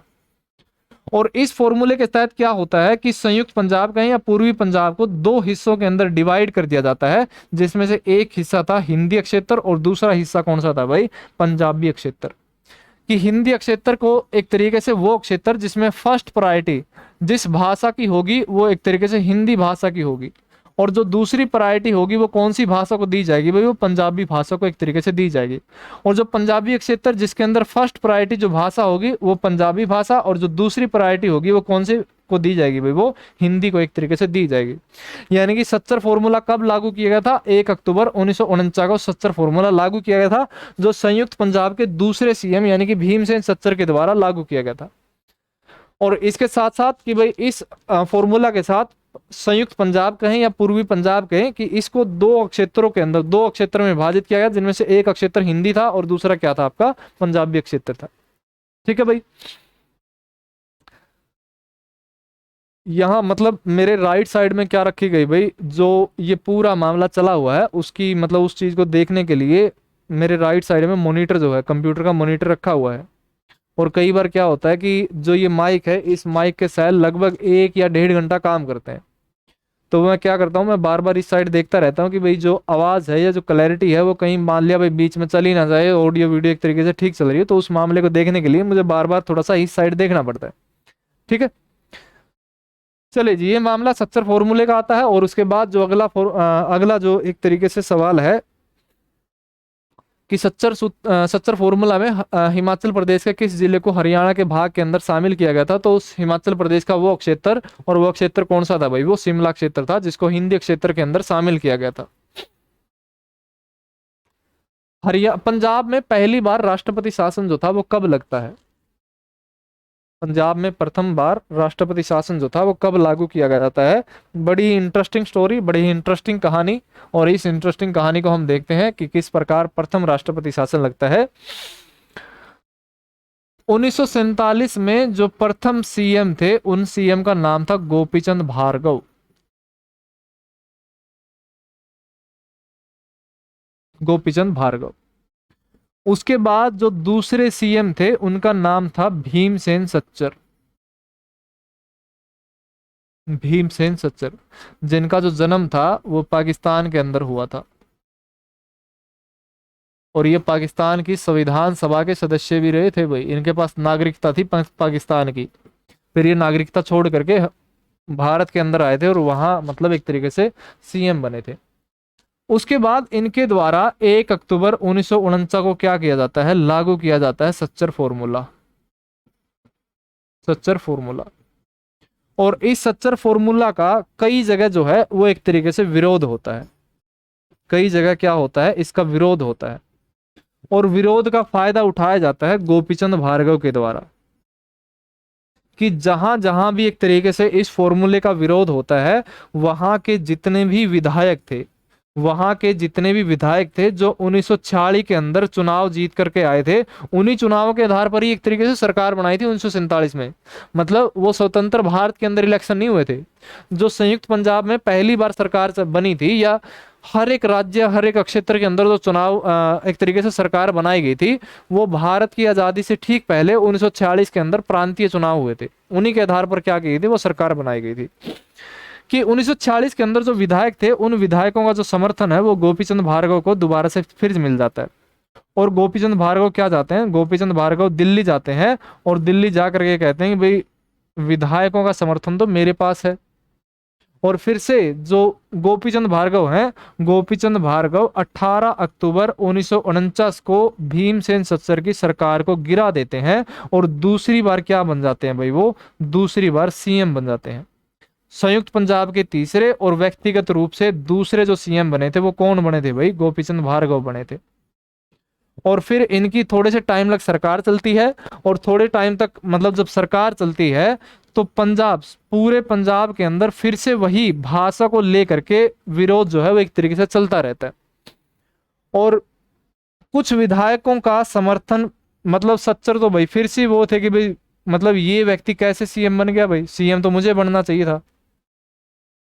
तो भीमसेन सच्चर और गोपीचंद भार्गव में सीएम बनने की होड़ सी रहती है, कि कभी वो दिल्ली चला जाता है, कभी वो दिल्ली चला जाता है।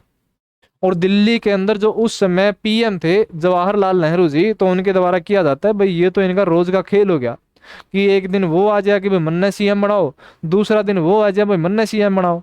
तो उसके बाद क्या कर दिया गया, उसके बाद कि भाई इन दोनों ना छोड़ो, 20 जून 1951 को क्या कर लिया जाता है, पंजाब में पहली बार राष्ट्रपति शासन जो हो एक तरीके से लागू कर दिया जाता है।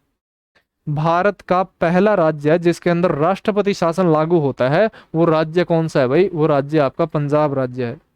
प्रथम राष्ट्रपति शासन कब लगाया गया था, 20 जून 1951 को राष्ट्रपति शासन जो था वो एक तरीके से लगाया गया था। और पंजाब सबसे सर्वाधिक राष्ट्रपति शासन रहे हैं, वो भी पंजाब क्षेत्र के अंदर रहे हैं। लगभग मतलब 8 राष्ट्रपति शासन पंजाब क्षेत्र के अंदर लगाए गए हैं। और प्रथम राज्य भी कौन सा आता है भाई, वो पंजाब राज्य है। फजल अली का गठन कौन से वर्ष के अंदर किया गया था, फजल अली आयोग। इससे भी कई प्रकार के जो सवाल हैं भाई वो सवाल पूछे जाते हैं।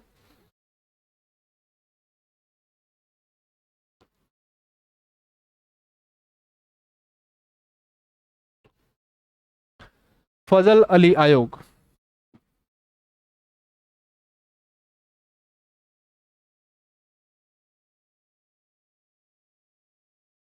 तो जब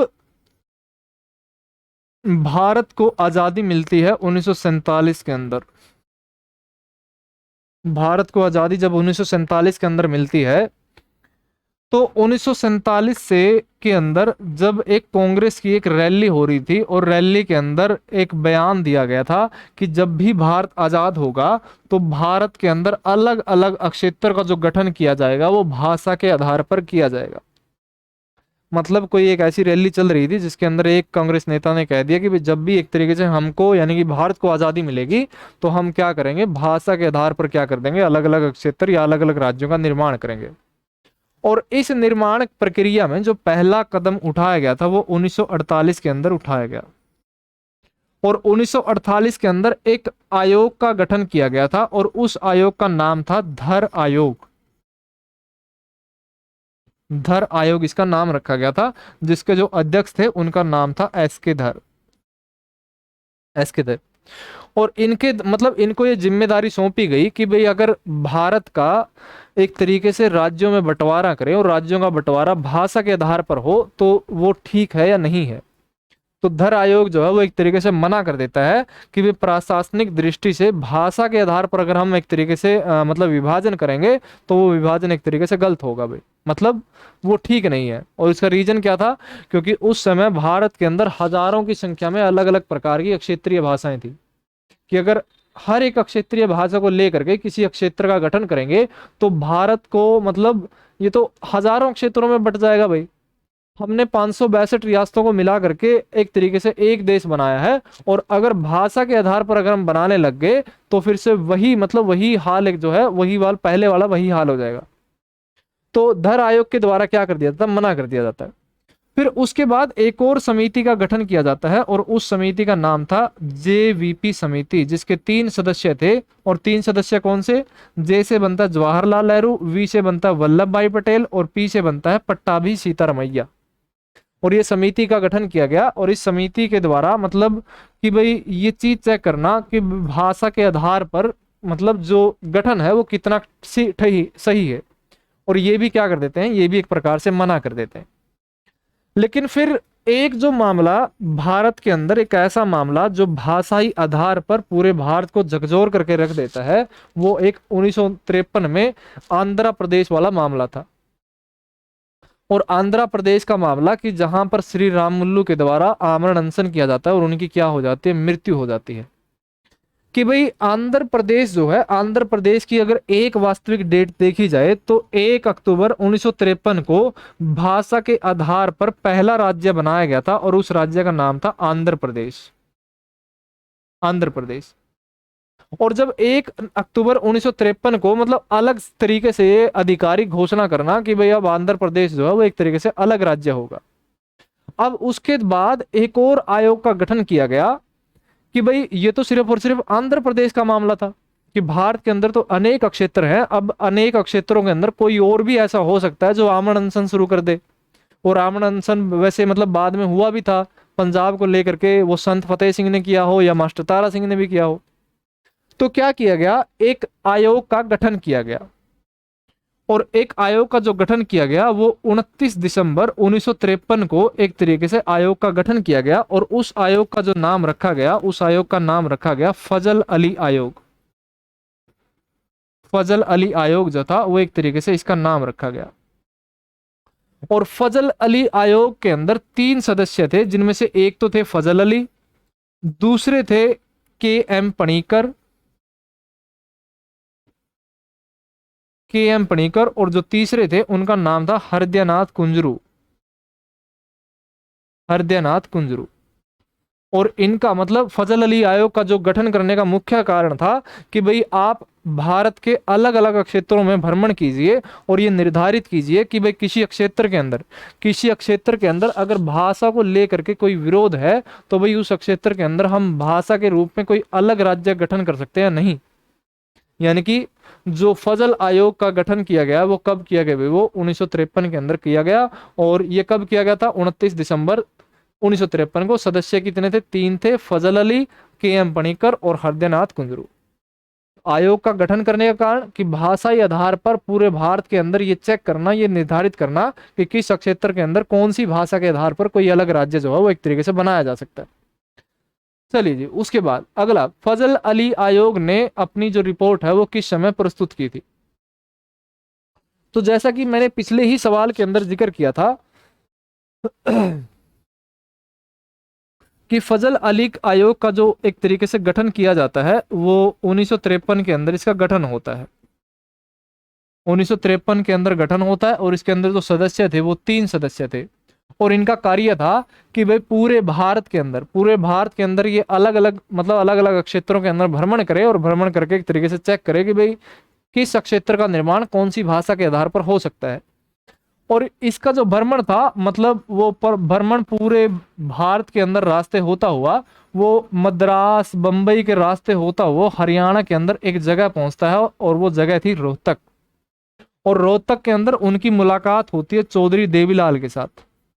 और चौधरी देवीलाल के साथ उनकी मुलाकात होने के बाद उनको मतलब एक तरीके से समझाया जाता है कि भाई पूरे संयुक्त पंजाब के अंदर हिंदी और पंजाबी भाषा को लेकर के कुछ इस प्रकार से मामला जो है वो चल रहा है कि भाई पंजाबी संस्कृति अलग है, हिंदी संस्कृति अलग है, पंजाबी भाषा एक प्रकार से अलग होती है और हिंदी भाषा जो है एक अलग प्रकार की भाषा है।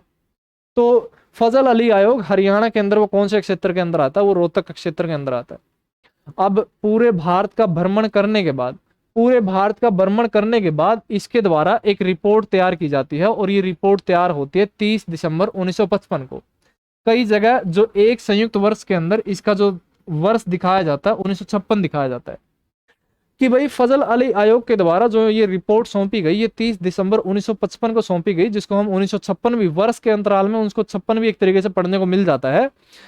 और इसके अंदर क्या किया गया, जब इनसे पूछा गया कि भाई हाँ भाई ठीक है, आपने पूरा भारत भ्रमण किया है, तो आप भारत भ्रमण के आधार पर बताइए कि भाषा के आधार पर एक तरीके से किस प्रकार से हम गठन कर सकते हैं। तो इन्होंने बताया कि भाई भाषा के आधार पर अगर भारत का पुनर्गठन हो तो पुनर्गठन के आधार पर कि 16 राज्यों का क्या किया जा सकता है, गठन किया जा सकता है, और 3 केंद्र शासित प्रदेशों का निर्माण किया जा सकता है। 3 केंद्र शासित प्रदेशों का निर्माण किया जा सकता है। और ये किस मतलब कहां पर दिया इन्होंने, ये जो इन्होंने अपनी रिपोर्ट सौंपी, अपनी रिपोर्ट के अनुसार इन्होंने कहा कि भाई अगर भाषा के आधार पर हम राज्यों का गठन करेंगे तो 16 राज्य बना सकते हैं और 3 केंद्र शासित प्रदेश जो एक तरीके से बना सकते हैं। तो ये रिपोर्ट कब सौंपी गई थी, 30 दिसंबर 1955 को ये रिपोर्ट सौंपी गई। कि उसके बाद अगर जैसे ही ये रिपोर्ट आती है कि 1951 के अंदर 1947 में भारत को आज़ादी मिलती है, और 1947 के अंदर जो आज़ादी मिलने के बाद जो भारत के अंदर ये अलग अलग क्षेत्र थे, अलग अलग क्षेत्र थे, जैसे मध्य प्रदेश था, हैदराबाद है, बॉम्बे है, सौराष्ट्र है, कच्छ है, राजस्थान है, अजमेर है, दिल्ली है। ये क्या थी, ये एक तरीके से उस समय का जो भारत था, उस समय का भारत एक तरीके से राज्यों और रियासतों को मिला हुआ एक पूर्ण स्वरूप था। और इन क्षेत्रों को किस तरीके से विभाजित किया गया था कि भाई जो हरियाणा, पूरे भारत के जितने भी क्षेत्र आते थे, पूरे भारत के जितने भी क्षेत्र आते थे, उनमें से भाग क के अंदर उन क्षेत्रों को एक तरीके से शामिल किया गया था, उन क्षेत्रों को शामिल किया गया था जिनके ऊपर सीधे रूप से ब्रिटिश का नियंत्रण था। और इनको क्या कहा जाता था, इनको ब्रिटिश भारत एक तरीके से कहा जाता था। और जिनके ऊपर रियासती नियंत्रण होता था उनको एक तरीके से भाग ख के अंदर शामिल किया गया था। खैर मतलब ये मामला थोड़ा सा पॉलिटिकल का हो जाता है, और मैं कोशिश करूंगा कि जब भी पॉलिटिकल की हमारी क्लास होगी तो मैं बिल्कुल डिट्टो एज इट इज ही आप लोगों को मतलब समझाने का काम करूंगा कि मतलब जब 1947 के अंदर भारत का विभाजन हुआ था और भारत के अंदर अलग अलग जो राज्य अलग अलग रियासतें थी, तो उनको क्या किया गया था, 4 हिस्सों में डिवाइड किया गया था, 4 हिस्सों में विभाजित किया गया था कि एक ऐसा हिस्सा जो ब्रिटिश भारत था, दूसरा जिसके ऊपर रियासतें थी, और तीसरा जिसके ऊपर कोई गवर्नर एक तरीके से शासन करता था, कुछ ऐसे इन क्षेत्रों के ऊपर। चलिए जी, हरियाणा में अक्षेत्रीय फॉर्मूला भारत के संविधान खालिस्तान संशोधन के बाद लागू किया गया। 1 घंटे 7 मिनट की क्लास जो है वो हो चुकी है भाई।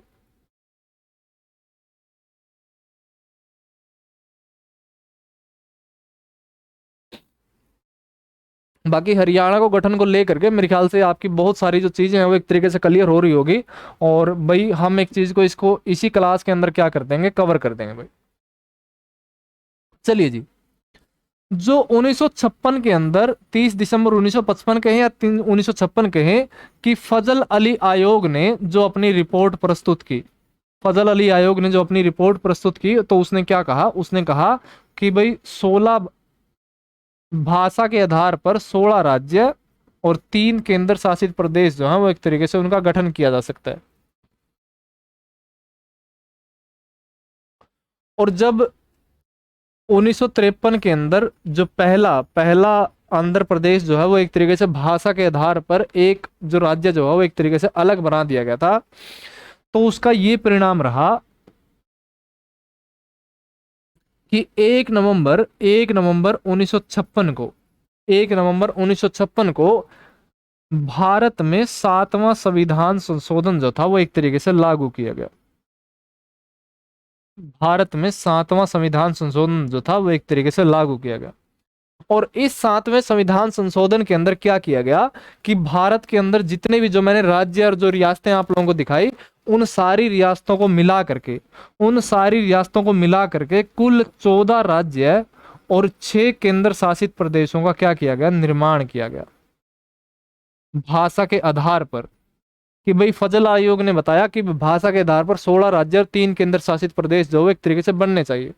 लेकिन 1 नवंबर 1956 को एक तरीके से सातवां संविधान संशोधन था, भारत के अंदर लागू किया जाता है। और इस संविधान संशोधन का ये परिणाम था कि भारत के सारे क्षेत्रों को मिला करके 14 राज्य और 6 केंद्र शासित प्रदेश जो थे वो एक तरीके से बनाए गए थे।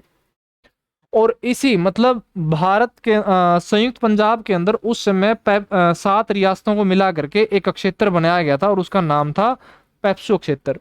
और इस पेप्सू क्षेत्र का भी 1 नवंबर 1956 को क्या कर दिया जाता है, पंजाब के अंदर विलय कर दिया जाता है। ये जो 14 राज्य थे, ये 14 राज्य जो बनाए गए, उन 14 राज्यों में पंजाब और हरियाणा को अलग अलग राज्य जो है वो एक तरीके से नहीं बनाया गया।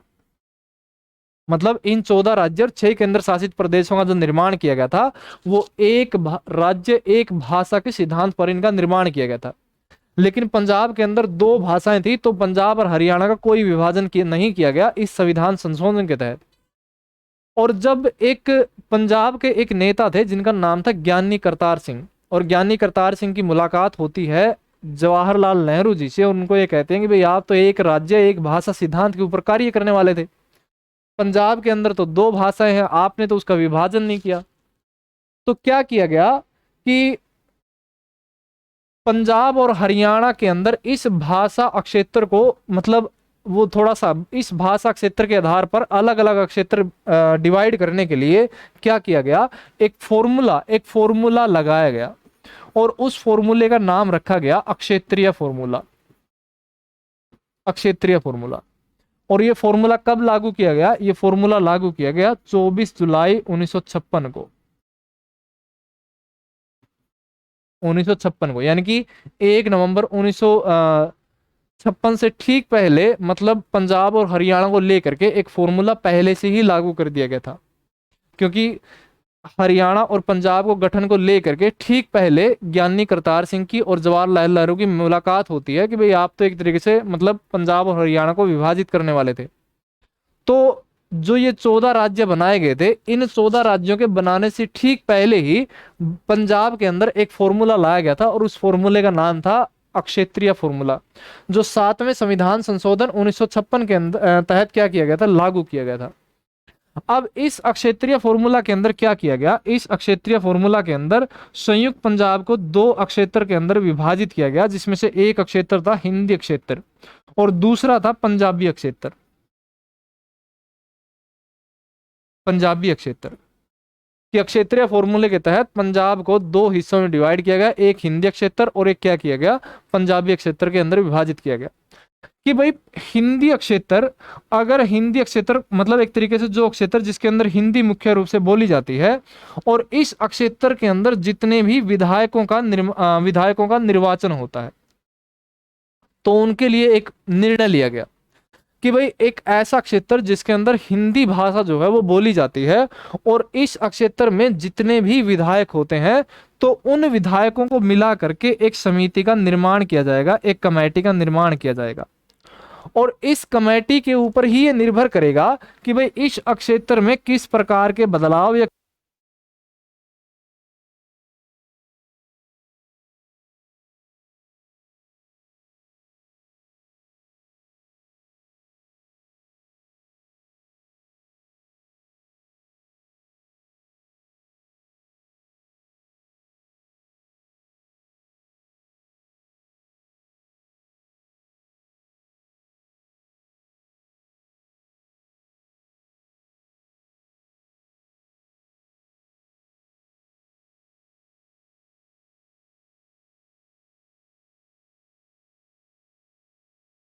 Hello hello. हाँ जी। तो मैंने पहले ही कहा था कि भाई मतलब जो समय हो चुका है क्लास का, लगभग 1 घंटा 13 मिनट की क्लास हो चुकी है, और ये सेल काम करते हैं वो लगभग 1 घंटे ही काम करते हैं। तो मैं वो अभी मैंने देखा कि भाई हाँ मतलब सेल जो है वो आवाज़ नहीं जा रही, तो मैंने चेक किया और सेल को चेंज किया। तो अक्षेत्रीय फॉर्मूला लागू किया गया, और अक्षेत्रीय फॉर्मूला के तहत पंजाब को 2 हिस्सों में डिवाइड किया गया, जिनमें से एक हिस्सा था हिंदी क्षेत्र, दूसरा था पंजाबी क्षेत्र। और इन क्षेत्र के भी हिंदी क्षेत्र के अंदर जो भी विधायकों का निर्वाचन होगा, तो विधायकों के द्वारा एक समिति का निर्माण किया जाएगा, और वही समिति निर्धारित करेगी कि भाई इस हिंदी क्षेत्र के अंदर किस प्रकार के नियम, किस प्रकार के रूल जो है वो होने चाहिए।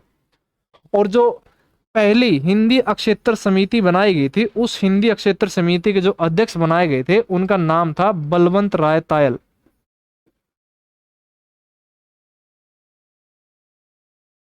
बलवंत सिंह रायतायल, या फिर उनका एक बलवंत रायतायल भी उनको एक तरीके से नाम दिया जाता है। यानी कि जो हिंदी क्षेत्र समिति के जो अध्यक्ष बनाए गए थे वो क्यों कौन बनाया गया था भाई, बलवंत रायतायल को एक तरीके से बनाया गया था। और अक्षेत्रीय फॉर्मूला 7वें संविधान संशोधन 24 जुलाई 1956 को क्या किया जाता है, लागू किया जाता है। ठीक है जी। चलिए जी अगली बात, हरियाणा राज्य खालिस्तान की संस्तुति पर बनाया गया था। सरदार हुकम सिंह समिति, श्यामलाल समिति, चांद समिति, नेकीराम समिति।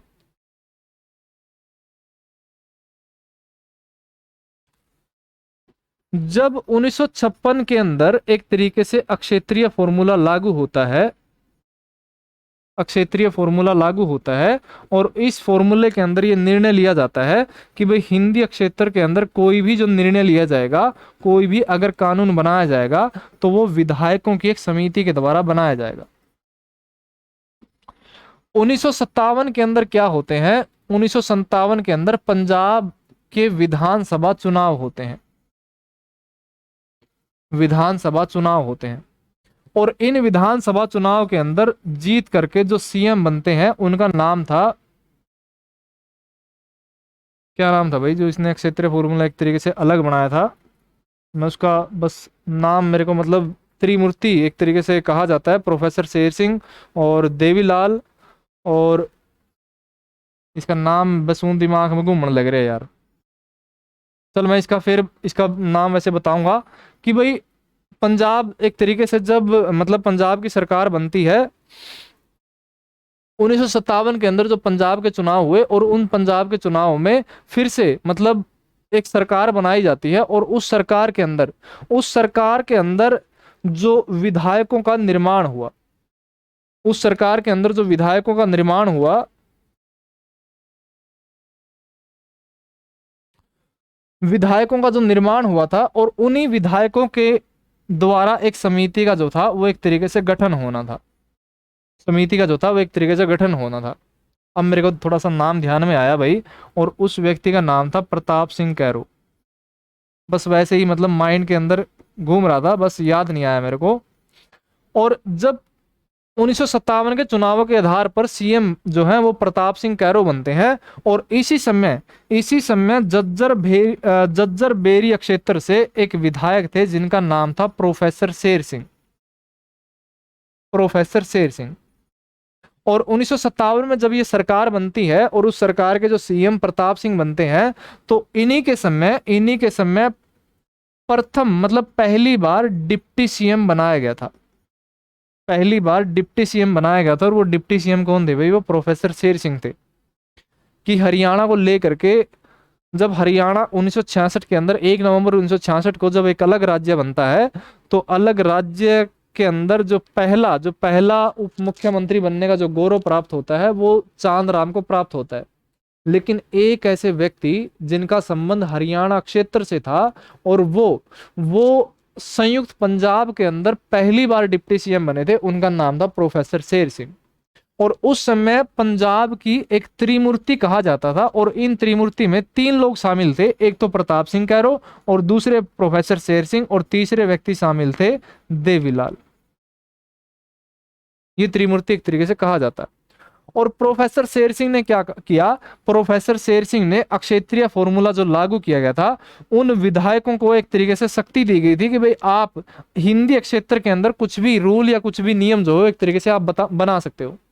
तो इनकी जो शक्तियां थी उन शक्तियों को क्या कर दिया जाता है, कम कर दिया जाता है, खत्म कर दिया जाता है। और इसी कारण जो अक्षेत्रीय फॉर्मूला है, अक्षेत्रीय फॉर्मूला प्रताप सिंह कैरो की सरकार के अंदर क्या हो जाता है, खत्म हो जाता है। और जब ये खत्म हो जाता है तो प्रोफेसर शेर सिंह क्या करते हैं, डिप्टी सीएम के पद से इस्तीफा दे देते हैं। और 1957 के अंदर इनके द्वारा एक आंदोलन की शुरुआत होती है, और उस आंदोलन का नाम था हिंदी आंदोलन। तो 1957 में हिंदी आंदोलन की जो शुरुआत की गई थी वो किसके द्वारा शुरुआत की गई थी, वो प्रोफेसर शेर सिंह के द्वारा शुरुआत की गई थी। उसके बाद कि जब 1957 के अंदर हिंदी आंदोलन की शुरुआत होती है, और हिंदी आंदोलन के अंदर ये कहा जाता है कि भाई मतलब हरियाणा राज्य जो है वो एक तरीके से अलग मतलब बनाया जाना चाहिए। तो 2 और व्यक्ति थे, जिनमें से एक व्यक्ति थे संत फतेह सिंह, और एक व्यक्ति थे मास्टर तारा सिंह। तो इनके भी भाई आमरण अनशन शुरू हो जाते हैं, और इनके आमरण अनशन के आधार पर ये होता है कि भाई पंजाबी सूबा जो है वो एक प्रकार से एक अलग क्षेत्र बनाना चाहिए।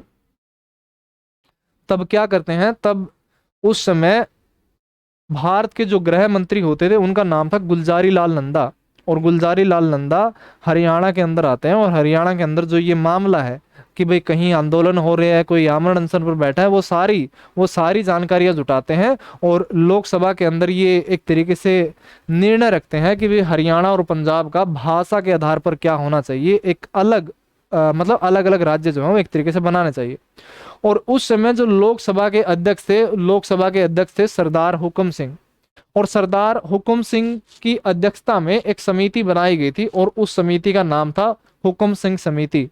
और इस हुकुम सिंह समिति के द्वारा ये निर्णय लिया गया कि भाई अब भाषा के आधार पर क्या होना चाहिए, पंजाब और हरियाणा को अलग अलग किया जाना चाहिए। यानी कि हरियाणा राज्य किस संस्तुति पर बनाया गया था भाई, वो एक तरीके से सरदार हुकुम सिंह संस्तुति पर बनाया गया था। उसके बाद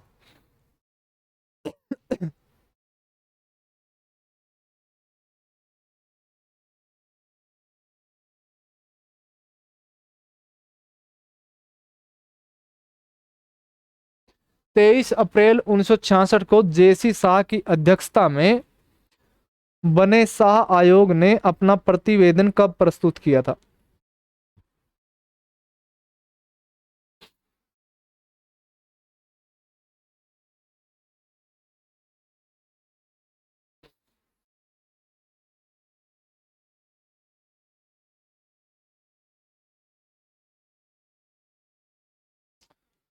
हेलो हेलो हेलो। हाँ जी, अब तो ठीक है भाई, आवाज ठीक आ रही है अभी। चलिए जी।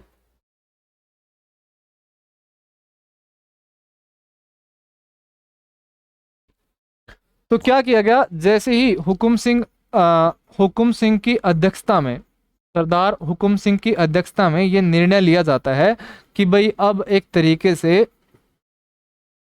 पंजाब और हरियाणा को राज्य के दृष्टिकोण से भाषा के आधार पर क्या करना है, अलग अलग राज्य बनाना है, ये एक तरीके से निर्णय ले लिया गया। तो क्या किया गया कि भाई हरियाणा की सीमा कहां तक होगी और पंजाब की सीमा कहां तक होगी। तो सीमा के निर्धारण के लिए क्या किया गया, एक आयोग का गठन किया गया, एक आयोग का गठन किया गया, और उस आयोग का नाम रखा गया था जेसी शाह आयोग। जेसी शाह आयोग, इनका कार्य क्या था, इनका कार्य संयुक्त पंजाब के अंदर जा करके ये निर्णय लेना था कि भाई हरियाणा की सीमा कहां तक हो सकती है और पंजाब की सीमा कहां तक हो सकती है। तो इस कारण इस आयोग को एक और नाम दिया गया था, और इस आयोग को जो नाम दिया गया था, ये नाम दिया गया था पंजाब सीमा आयोग।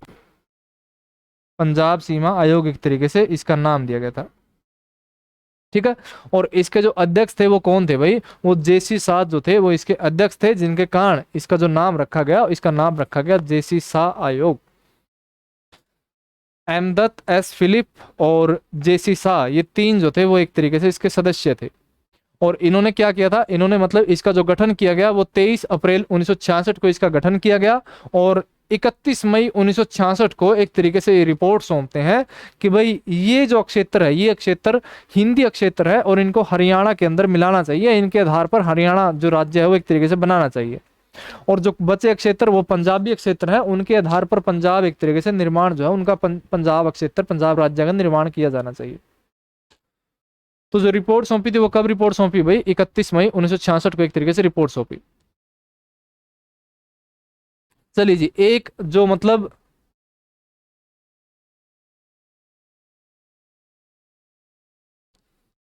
एक आप लोगों के लिए भाई होमवर्क है, एक आप लोगों के लिए होमवर्क है, और ये होमवर्क कौन सा है भाई, ये सवाल कि भाई हरियाणा विकास समिति का जो गठन किया गया था वो कब किया गया था, और इसके अध्यक्ष जो थे वो कौन थे। ये जो दो सवाल हैं कि भाई इसके अध्यक्ष कौन थे और इसका गठन जो था वो कब किया गया था, इन दोनों सवालों के जो जवाब है वो दोनों सवालों के जवाब आपको कमेंट के अंदर देने हैं भाई। ठीक है।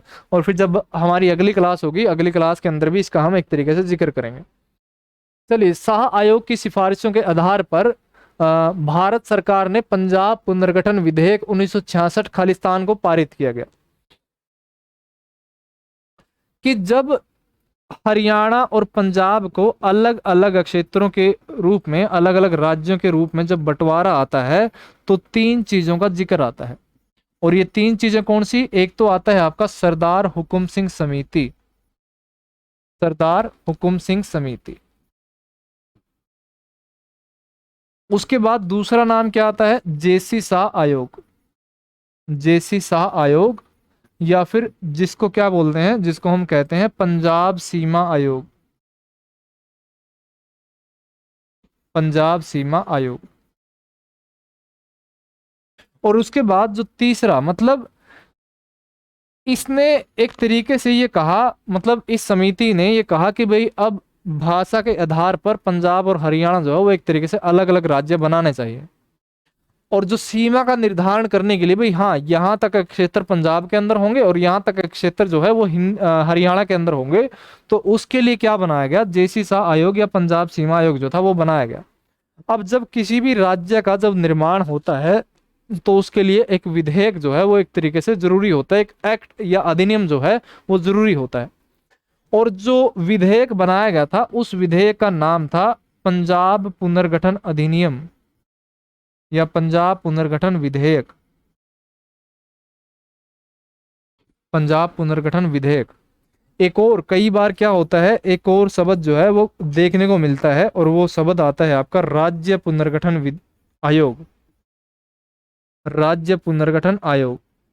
जो ये राज्य पुनर्गठन आयोग था, ये बेसिकली आयोग था वो फजल अली आयोग वाला, कि फजल अली आयोग को एक नाम दिया गया था और उसे कहा गया था राज्य पुनर्गठन आयोग। लेकिन जो हरियाणा और पंजाब को लेकर के जो विधेयक, जो अधिनियम पारित किया गया था उसका नाम था पंजाब पुनर्गठन अधिनियम या विधेयक, जो 1966 के अंदर पारित हुआ था। और इसके ऊपर मतलब जो कोई भी विधेयक एक तरीके से पारित माना जाता है जब उसके ऊपर अंतिम रूप से राष्ट्रपति के शासन हो जाता, राष्ट्रपति के सिग्नेचर हो जाते हैं। लोकसभा राज्यसभा से पास होकर के जब राष्ट्रपति के सिग्नेचर होंगे तब उसको क्या माना जाता है? उस विधेयक को एक पारित विधेयक माना जाता है।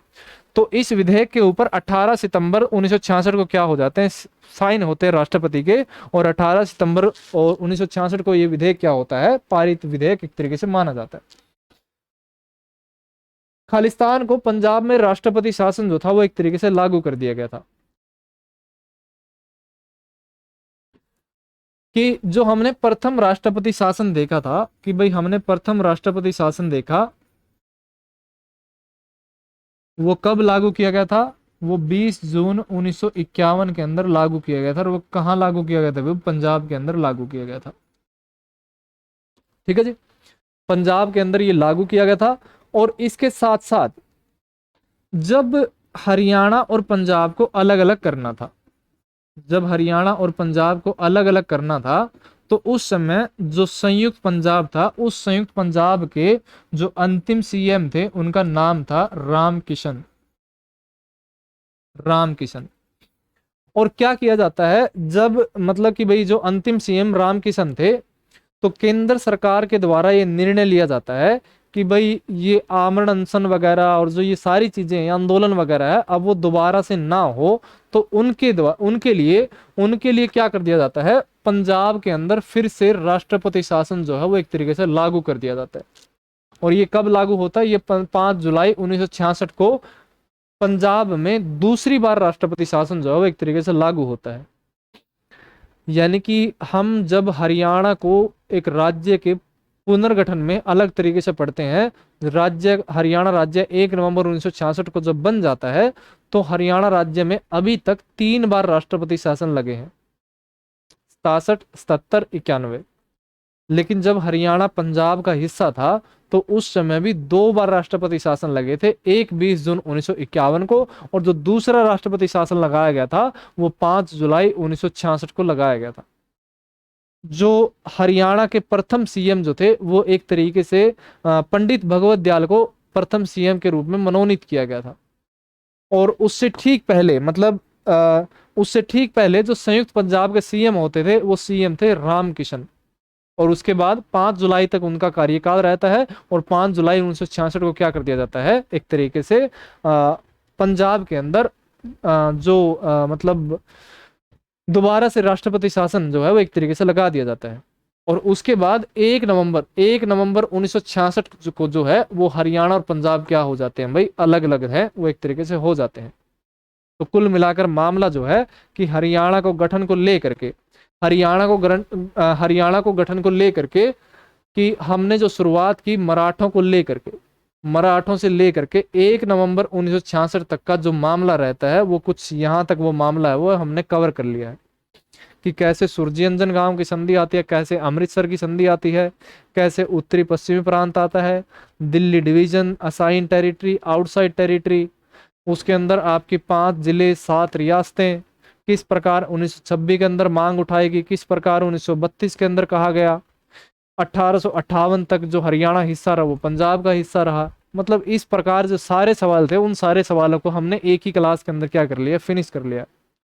उसके बाद जैसे ही 1 नवंबर 1966 को एक हरियाणा राज्य, हरियाणा पुनर्गठन, पंजाब पुनर्गठन अधिनियम के तहत अलग कर दिया जाता है, तो उसके साथ अलग अलग चीजें क्या शामिल होती हैं कि भाई हरियाणा की प्रथम विधानसभा की शुरुआत कब होती है, और यानी कि हरियाणा के अंदर जो राजनीतिक स्वरूप रहे हैं, राजनीतिक स्वरूप रहे कैसे कि भाई कितनी विधानसभा जो है वो हरियाणा के अंदर अभी तक हुई है, कितने सीएम रहे हैं, किसका कार्यकाल छोटा रहा है, किसी का कार्यकाल बड़ा रहा है, राज्यपाल कौन रहे हैं, या मतलब पंजाब हाई कोर्ट एक तरीके से जब एक कॉमन हाई कोर्ट बनाया गया उसके रूप में जितने भी प्रकार के सवाल बनते हैं। तो मैं कोशिश करूंगा कि अगली ही वीडियो के अंदर हरियाणा के राजनीतिक स्वरूप को लेकर के इसी प्रकार की एक वीडियो लेकर के आऊं। हालांकि उसके अंदर समय जो है वो समय थोड़ा सा मतलब ये हो सकता है कि भाई मतलब उन चीज़ों को समझने में समय जो है वो थोड़ा सा ज़्यादा लग जाता है, लेकिन मेरा खुद का ये मानना है कि जब चीज़ों को अच्छी तरीके से पढ़ा जाए तो वो चीज़ें जो है वो लंबे समय तक याद रहती है। तो अगली क्लास, जब भी अगली क्लास होगी हरियाणा को लेकर के, हरियाणा के अंदर जो भी राजनीतिक चीज़ें हैं वो राजनीतिक चीज़ों को हम क्या कर देंगे, इंक्लूड कर देंगे सारी चीज़ें, और बिल्कुल एक अच्छे तरीके से जो मतलब जहां पर भी जो चीजें आवश्यक होंगी, जो चीजें जरूरी होंगी, वो ऐतिहासिक घटनाओं के आधार पर उन चीजों को क्या करूंगा, मैं शामिल करूंगा। तो आप सभी का आभार, अभिनंदन। इस चैनल को, इस वीडियो को, और जो मतलब जो चीजें मैं बता रहा हूं उन चीजों को आपका सपोर्ट देने के लिए आप सभी का धन्यवाद, आभार। और मिलते हैं भाई एक नेक्स्ट क्लास के अंदर, एक अच्छे सेशन के अंदर, और हो सकता है कि एक और सेशन जो मैं शामिल करूं वो साइंस का, केमिस्ट्री पोर्शन का एक सेशन जो है वो हो सकता है। लेकिन फिर भी अगर आपकी इच्छा है, कोई ऐसा टॉपिक जिसको आप पढ़ने की इच्छुक रखते हो, कोई ऐसा सब्जेक्ट जिसका जो एक तरीके से वीक हो, तो आप कमेंट सेक्शन के अंदर उस टॉपिक का जो नाम है वो एक तरीके से लिखकर बता सकते हो, ताकि जो वीडियो है मतलब नेक्स्ट वीडियो मैं इसके साथ साथ उस कंटेंट के ऊपर भी, उस टॉपिक के ऊपर भी मैं आप लोगों को बता सकूं। तो चलिए जी, मिलते हैं एक नए सेशन, एक बेहतरीन सेशन के साथ, जो आगे मतलब जल्द ही एक नए सेशन की और शुरुआत होगी, और एक अच्छे मतलब मैं कोशिश करूंगा कि एक अच्छे बेहतरीन कंटेंट के साथ मैं आपके सामने जो मतलब समक्ष आपके सामने आ सकूं। तो तब तक के लिए नमस्कार, सभी का आभार, अभिनंदन। जय हरियाणा, जय हरियाणवी, जय हिंद, जय भारत। नमस्कार भाई।